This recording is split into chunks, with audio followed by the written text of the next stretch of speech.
Well, even my boss, I would not know on your Navy. It's from Uru and Umudim, Navy. Well, what I'm okay now, but remember. Ọkwụwaraka ọtọ na-eme biznes etu Chukwu si chọọ. Ọ nọ na community ya ma na ọnyanwụ. Although as simple as ọrụ nke iko ka na-edo ka okwe na-eme moto bụ ọrụ dị mmadụ ntọ laikiri.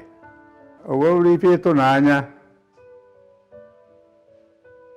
na ofu onye single person even nyere federal government oge a even nwere ụgbọ assembly ebukọta ngwa parts moto akọ assembly etiri ofuke na Anamco n'Enugu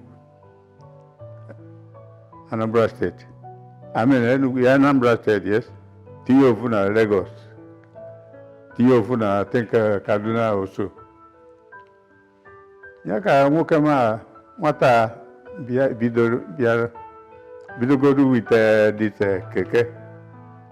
Hello keke from motorcycle to keke. You na tukaja n'anya awụ raw materials na Nnewi a ka na-eweta ife eji arụgata ụmụ ibe. Mgbe badie nke ịrụ moto. Maka onye ọbụla chekwudo Chukwu ala ọrụ efe o nwere ebe ya na-aga ebe na gị ada for IVM Innoson Vehicle Manufacturer isi so ọ bụrụ nnukwu ibulite Nnewi bulite ife nna achọ maka ife nna achọ n'obodo ahụ ka Nnewi etiga n'iru